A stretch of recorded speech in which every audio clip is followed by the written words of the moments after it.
ఇదిగోండి కాఫీ. ఈ వేళ నుంచి కొత్త ప్రోగ్రాం పెట్టానే మరదల పిల్ల. ఏమిటది? ఒకటి కాదు 2 తెస్తే తమాషగా ఉంటుంది. సర్లే, మీకు కాఫీ టిఫిన్లు ఇస్తున్నందుకే మా ఆయన ఉడుకుంటున్నాడు.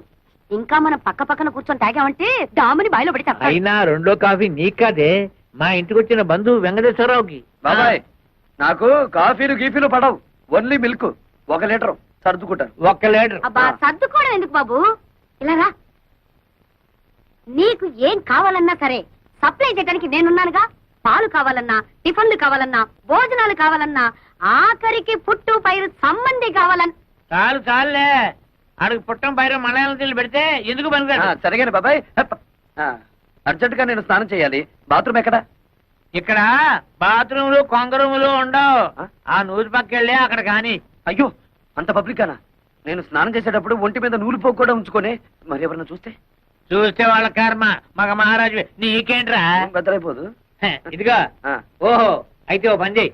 4 పక్కల 4 గంటలు పాతి పంచి దానికి చుట్టి ఆ లోపల కంచి.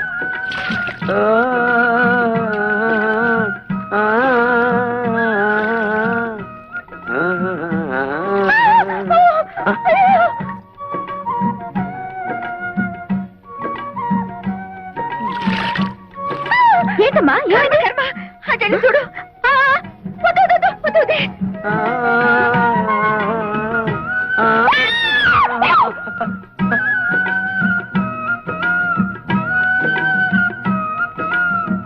అయ్యో అయ్యో, ఏమిటి శోభ, ఏమైంది? నేను సరిగ్గా చూడలేదు, నువ్వు వెళ్ళి చూడు. చూడు.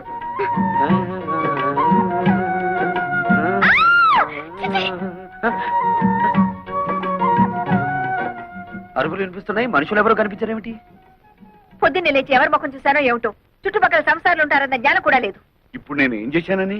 మనిషి జన్మ ఎత్తగానే సరిపోదు, మనిషిగా బ్రతకడం కూడా నేర్చుకోవాలి. మరి మీ వంశంలో ఏడిస్తే కదా. చచ్చా, ఏమైంది? ఎప్పుడు ఈవిడికి మా వాళ్ళ మీద పడి ఏడవడం తప్ప మరో పని లేదు. అదేలే సార్, అమ్మే అదో ఆడమలే సంత. ఎవరికో ఒకరికి కోట ఇవ్వంటే అమ్మగారికి దినం గడవదు. ఇవాళ ఆ కోట అయ్యగారిది. నాన్ బతికిపోయినాను.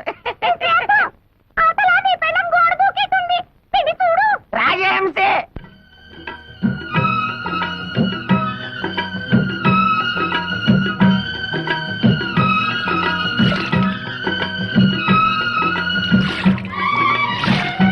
ఎంత నోకండి. నీకు రోజు చన్నీళ్ళ స్నానం దా చేయిస్తాను.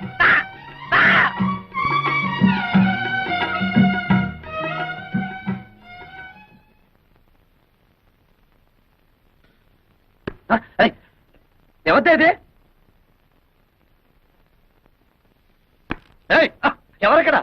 చెట్టంత మగాన్ని గుట్టుగా స్నానం చేస్తుంటే గురి చూసి కొట్టిన ఆ శంకరీ జాతి స్త్రీ ఎవరు? వస్తారా? నన్నే పైకి రమ్మంటారా? ఎంతనే గొడవ, ఎంత పోయి? ఏమిటి? ఏం పోయి? నా పరువు పోయే, నా మర్యాద పోయే, కాస్త ఆగుంటే నా మానమే పోయేది. మానం పోయేది ఆడవాళ్ళకి దానే. ఇదిగో తొందరగా మీ అమ్మగారిని పిలవకపోతే నీ ప్రాణం పోతుంది. అమ్మే బాబాబు మీకు దండం పెడతాను. దొరికిన 2వ తల్లి కూడా పుట్టకని తెంచేయబాకండి. దయచేసి ఆయన వదిలిపెట్టండి బాబు. ఒరే ఎక్కడా నువ్వు వచ్చిన పని ఏమిటి? జాతర ఏమిటిరా?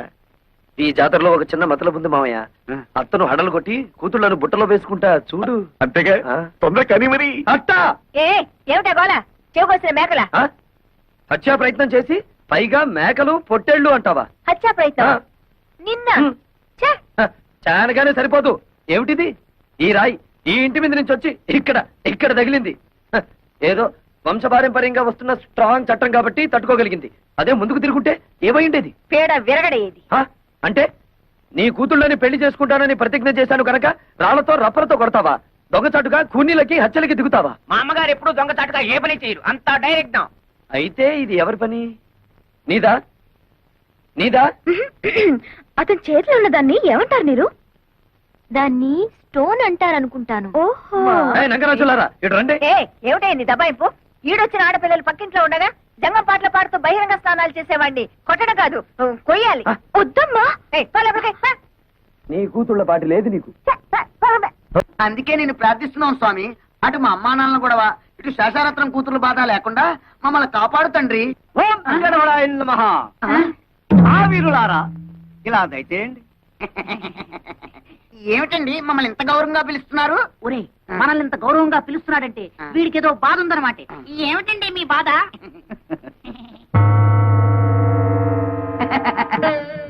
ఈ బొమ్మలు అమ్ముతారా? ఇవి బొమ్మలు కావు నాయన, ఆ. అందమైన కన్నె పిల్లలు. కన్నె పిల్లలా?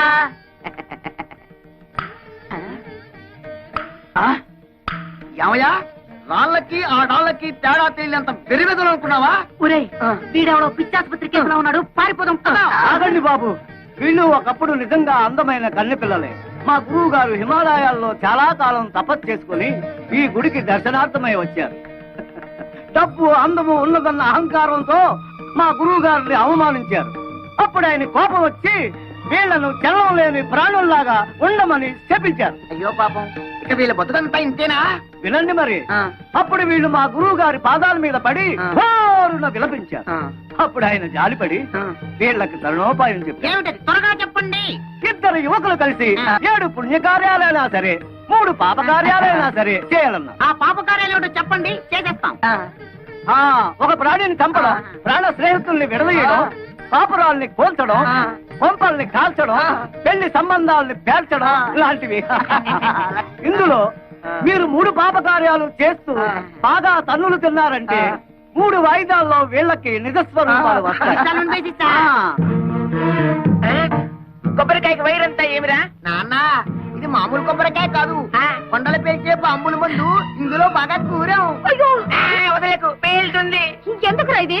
ఆ క్లాస్ అమ్మాయిలు చెప్పారు ఒక కొంప కూల్చమని, అందుకే మన ఇంటి చుట్టూరా కొబ్బరి బాంబులు ఇంకా అలా అలా పెట్టాం. కావాలంటే చూడండి. అయ్యో ఏంట గురువాయూరప్ప. ఒరేయ్, అమ్మా. ఎవరి కొంప కూల్చమంటే మన కొంపకే పెట్టారేమిట్రా? అలా చూస్తూ నిలబడ్డారేమిటండి? వెళ్ళి తీయండి. అయ్యో, మరక పడుతున్నా, కొబ్బరి బాంబులు. తొందరగా తీయండి. మరి ఈ కొబ్బరి బాంబులతో ఎవడి కొంప కూల్చాలో జ్ఞానం పరయ. అమ్మే, ఆ ముసలి మనకి బాకీ ఉన్నాడేలే. చూడండి నారాయణమూర్తి గారు, మీరు నాకు బాకీ ఉన్న సంగతి జ్ఞాపకం ఉందా? మెల్లమెల్లగా కడుతూనే ఉన్నాను కదమ్మా. మీరెంత మెల్లమెల్లగా కట్టినా మీరు మా మనిషిని ఇంతకాలం ఊరుకున్నాను. ఈ ఊరికి ఆ ఊరు ఎంత దూరమో ఆ ఊరికి ఈ ఊరు అంతే దూరం అని తెలుసుకుని నాకు రావాల్సిన డబ్బు వడ్డీతో సహా వెంటనే కట్టండి. ఉన్న బలంగా అడిగితే నేనెక్కడ కట్టగలను? నా వల్ల కాదు.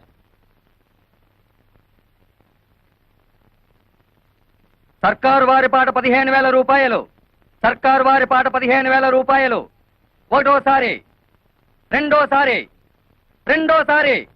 మూడో 20,000. 20,500. ఏ ఎక్కువ పడేనా? 30,000. ఓహో, అయితే శేషారత్నమ్మ గారే స్వయంగా రంగంలోకి దిగారన్నమాట. అలాగే చూద్దాం.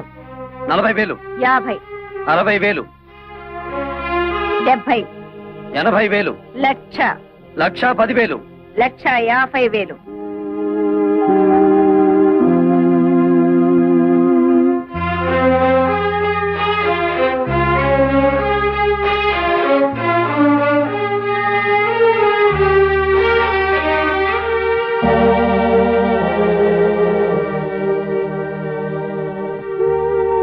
లక్ష 50,000 ఒకటోసారి, 1,50,000 రెండోసారి, 1,50,000 మూడోసారి.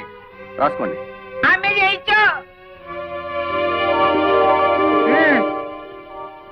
ఇప్పటికైనా అర్థమైందా ఈ శేషారత్నం పవర్ ఏమిటో? భైరవ, అమ్మే, ఆ డబ్బు కట్టేసి సామాన్లన్నీ తీసి బయట పడేసి ఇల్లు స్వాధీనం చేసుకో.